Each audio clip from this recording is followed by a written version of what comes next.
오늘 70페이지 개발행위 허가잖아요. 그죠?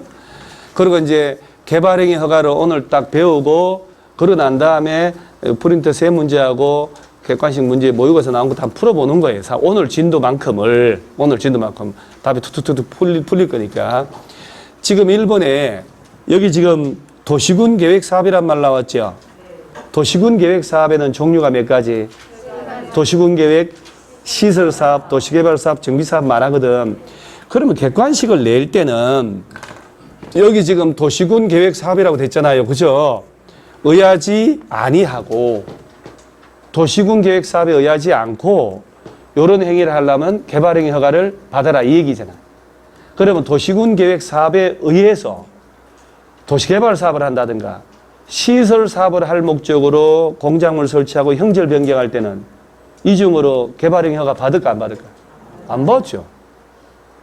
근데 도시군 계획 사업에 의한 건축물의 건축 나오면 허가를 받아 안 받아요? 안 받지.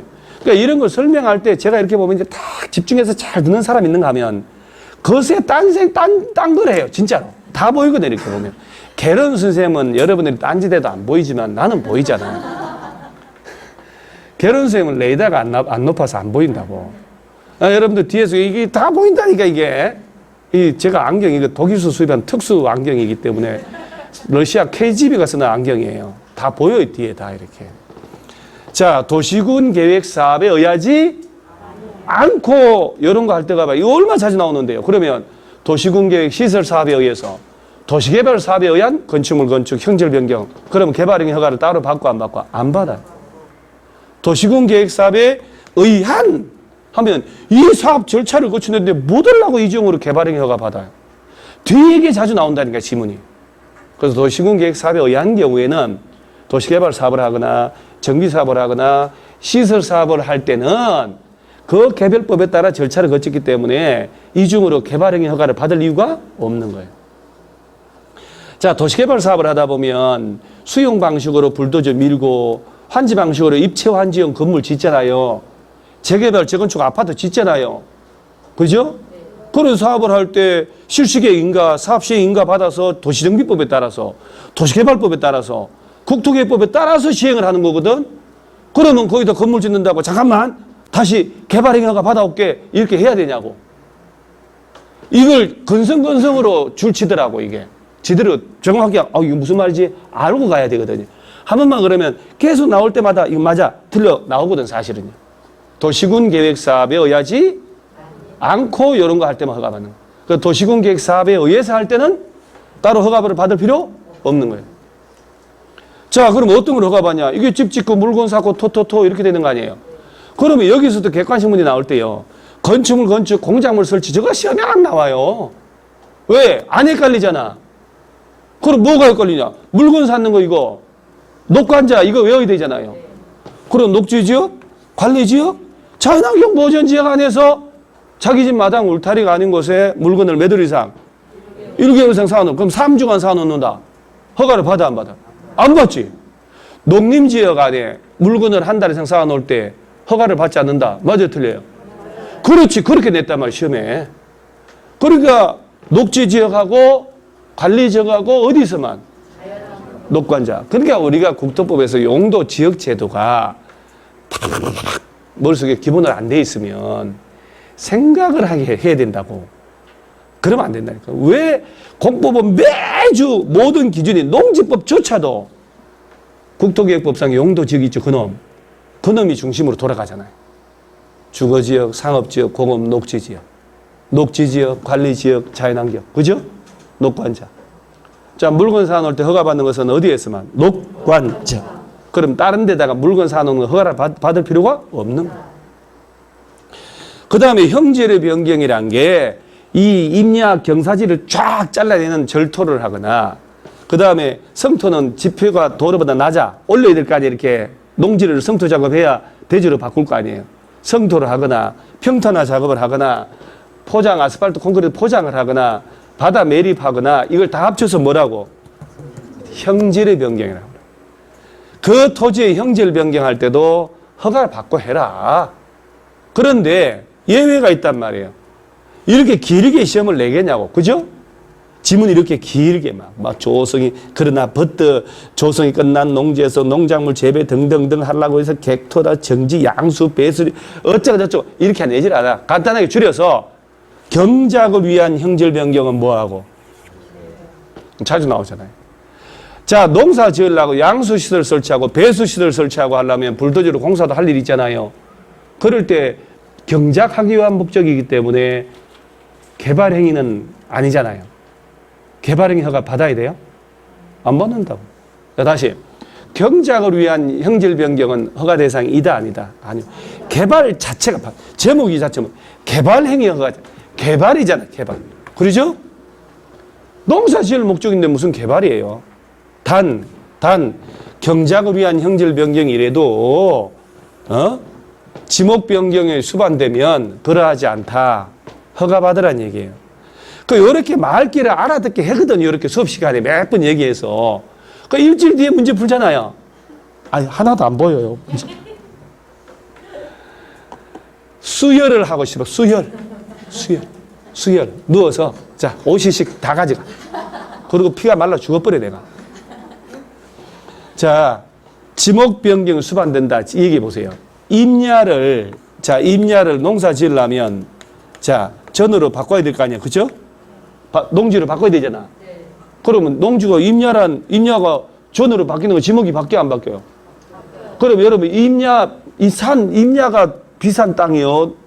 농지가 비싼 땅이요? 그럼 자, 그다음 이 전이 대지로 바뀐다. 그러면 전이 좋아요? 대지가 좋아요? 대지. 가치가 더 좋아지는 거잖아요, 지금. 그럼 지목 변경 수반되면 허가를 받아야지. 근데 전답 사이 지목 변경할 때는 전답 사이 논밭끼리 왔다 갔다 해. 이건 농지 안에서 변경이잖아요. 개발행 허가 받아 안 받아? 안 받는다고. 이 부분 이해를 잘해야 된다니까요. 공부를 할 때. 자, 다시 한 번만 더. 자, 여러분. 경작을 위한 형질 변경은 허가 받는다는 거야, 안 받는다는 거야? 안 받아요. 그렇게 좋게 얘기해야지. 근데 경작을 한 목적이라도 지목이 바뀐다면 허가 받아야 되겠죠? 그렇지. 전답 사이 지목 변경할 때는 허가 받고 안 받고? 안 받고. 그래, 요래만 기억해요, 그냥. 암기하란 말도 안 해. 옆집 아저씨하고 얘기했잖아요. 그죠? 이런 얘기도 어떻게 잊어먹는다니까. 야, 진짜. 자, 그 다음에, 자, 이것도 재밌는 거 나와. 흙이나 모래, 자갈, 바위 이런 걸 할 때 이제 토속 채취라고 그러잖아요. 그러면 이런 것도 법이 이제 토속 채취 허가 받으라 해놔야지. 안 받으면 뭐 하천에 가가지고 모래, 자갈 막 마음대로 퍼갈 거 아니에요. 그죠? 그래서 저 토속 채취 허가 받으려고 저 군수 막 인맥 동원하고 지금 지금이 아니구나. 토속 채취 허가 받으면 남한강, 낙동강, 작년에 뉴스 한참 나오는데 낙동강 일대에 막 토속 채취 허가를 받은 업체들이 막 모래 엄청나게 채취해가지고 팔아는 건데 환경 훼손해가 난리 나고 했거든요. 모래 자갈 채취 허가 받으면 보세요. 시끄러워 남들 큰 비 한번 오면 또 모래 쌓여 있잖아. 그죠? 그냥 퍼다가 아파트 현장 가서 톤당 얼마 받고 파는 거야. 완전 황금알을 낳는 급이라니까요. 저거 허가 받으려고 막 국회의원 동원하고 청와대 동원하고 난리 납니다. 그래서 허기나 근데 부천시장은 누가 된 거예요? 1번 당이에요? 2번 당이요? 1번 당이면 민주당이네? 네. 민주당이 된 거예요? 예. 내가 좀 될 것 같으면은. 저는 아무 정당 아닌 거 알죠, 여러분? 네. 저는 허경영 당인데, 허경영 당인데, 내가 부천시는 아침에 못 봤어요. 부천시는. 제일 제 초미의 관심사가 저한테 총질한 양천구청장 내가 봤는데, 딸랑 떨어졌어요. 오늘 아침에 제가 차 끌고 왔잖아요. 차 안 타고 오고. 기분 좋아가지고. 차를 끌고 왔어요. 대방동선. 기분 좋아가지고 힘이 넘쳐서. 차를 타고 온 게 아니고 차를 줄 연기에 끌고 왔다니까. 차를 줄 끌고 내가 집에서 여기까지 왔다고. 힘도 막 나는 거예요. 양충구에 낙선해가지고 얼마나 기분 좋은지. 그 남편 돈 먹었다고 텔레비전 막 나왔거든요. 그 얘기를 그냥 건축허가 구청장 한다고 내가 얘기 한번 했잖아요. 수업시간에 건축허가 갖고 난 구청장. 그 얘기하다가 툭 뱉었는데 누가 녹음을 딱 해가지고 갖다 뿌린 거예요. 그래서 나를 고소했지. 1년 반을 싸웠죠, 내가. 끝내 혐의 없음 받았지요. 검사가 보더니 기가 막힌 거예요. 강의 시간에 얘기한 거 가지고 이렇게, 그러니까 그 구청장 사건이니까 함부로는 못하고 나중에 이제 다 혐의 없음. 그래서 한 1년 반을 내가 애먹었거든, 사실. 혼자 막 판대 뒤져 탁 하고 다 하고 했는데 속이 시원해가지고 그냥 차를 그 새끼줄 연결해서 끌고 왔다니까. 흙이나 모래, 자갈, 바위 채취할 때 허가 받아야 돼요. 근데 생각을 하면 해보죠. 우리가 저기에 법조문이 흙, 모래, 자갈, 바위 채취 이걸 포괄해서 토속 채취잖아요. 그죠? 그러면 그 우리 집 담벼락이 좀 무너져가지고 니아가루 모래 좀 이렇게 퍼담아가지고 이렇게 니아가루 조금 하는데도 자갈 좀 바위 조그만 걸 주워 왔다고 토속 채취 허가 안 받았다고 고발해서 징역 3년 가라. 그건 좀 험한 거 아니에요? 그래서 대통령령으로 야 토속 채취라도 면적 25 이하 아니 볼 생각하지 말고 면적 25라는 것은 요 변의 길이가 5m잖아. 이게 5m 그죠? 요 5m 5m 요 정도 부피 50세제곱 높이 이하는 허가 안 받아도 돼 라고 하고 있다고. 그래서 대통령령으로 이 각각의 행위들 중에도 대통령령으로 허가 안 받는 경량을 다 두고 있다고. 그래서 모의고사나 문제 풀 때 뭐 25 이하, 50 이하, 150톤 이하 이런 말 나와. 얼마 이하. 객관식에 절대 그 숫자 바꿔서 낸 적 없거든요. 그 얼마 이하 나오면 이건 무조건 허가 안 받는 거예요. 일일이 뭐 꼼꼼하게 읽을 필요도 없어. 어저께 모의고사도 그렇게 문제가 하나 또 있더라고. 그래서 150톤 이하 이런 식으로. 그래서 뭐 숫자를 줘놓고 얼마 이하다. 높이 깊이 50cm 이내다. 이런 말 나오면 다 허가를 안 받는 대통령령에 따른 기준이거든요. 자, 다시 흙, 모래, 자갈, 바위 채취할 때 허가를 받아야 돼요. 무슨 허가? 토속 채취 허가. 토속 채취 허가. 그죠? 그런데 이제 그 다음 재밌는 게 나와요. 토지의 형질 변경을 목적으로 하는 것은 뭐하고? 이 말을 이해를 해야 된다고. 이해 가요?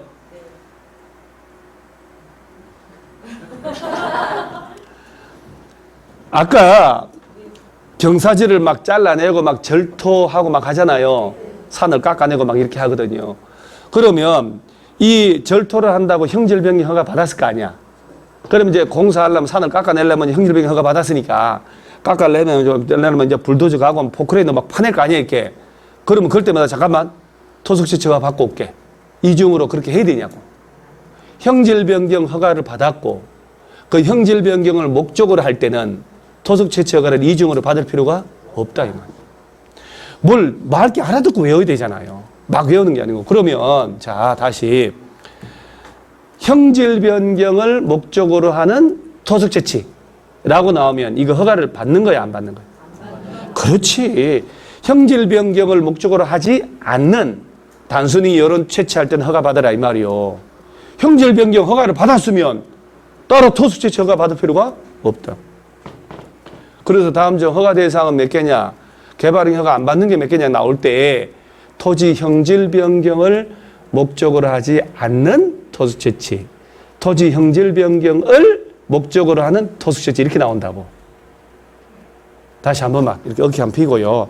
이 몸에 사악한 기운을 몰아내야 돼요. 몸에 이렇게 딴 생각을 하자, 졸자 뭐 이런 거 있잖아요. 토지의 형질 변경을 목적으로 하는 토속 채취라고 뜨면 이건 따로 허가 받을 필요 있다 없다? 없다. 형질 변경을 허가 받은 게 아니야. 형질 변경을 목적으로 하지 않아. 단순히 이게 해야 돼. 토속 채취. 그럼 허가를 받아야지. 그렇지. 그 다음에 토지의 분할은 허가를 받는데 합병 없죠. 자, 또 제가 얘기했잖아요. 공법, 부동산 공법. 부동산 공법이라는 것은 사법이 아니잖아. 그죠? 사법은 민법, 상법이거든. 공법이란 말은 그야말로 국가 지자체가 우리를 규제하는 법이에요. 규제하는 법. 그러면 자, 부동산 공법에 관통하는 논리가 있어요. 토지 분할은 못하게 하지만 규제를 하지만 합병은 규제할 필요 있을까? 봐봐요. 환지 받을 때 한 필지 가진 놈이 여러 필지 받으려고 노력한 놈이 있어도 추라이가 나도 모르게 참 추라이가 나오고.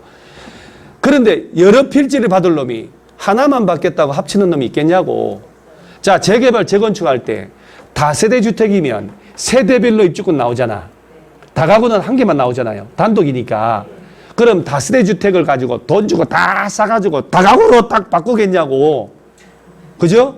다가구를 사가지고 다세대로 바꿔서 여러 개 받으려는 놈이 있을 거 아니에요. 그 다음 또, 여러분 생각해 보세요. 만 평의 땅을 200평씩 잘라서 싸게 팔아먹는 게 잘 팔릴 거 아니야. 200평씩 된 걸 만 평으로 합쳐가지고 수백억 만들어서 파는 거 힘들 거 아니야. 기획부동산은 그럼 어떻게 할까? 큰 땅을, 농지임야를 평당 저렴하게 사가지고 200평씩 잘라서 팔아먹잖아. 이게 기획부동산 하는 일이요. 그래서 공법은 관통하는 논리가 어디서든 개발법 정비법 시험도 나온 거야. 토지 분할은 허가를 받는 게 있지만은 합병은 절대 허가 대상이 없어. 할 필요가 없어, 규제를 공법에서. 그렇죠? 또라이가 아닌 바는 그렇게 안 할 거 아니야. 토지 잘라 먹는 걸 하지 말라는 거야. 그 토지 분할도 마구잡이로 허가받는 게 아니에요. 이 셋 중에 하나에 해당하는 분할할 때만 허가받는 거예요. 이 셋 중에 하나. 그래서 기업 전업이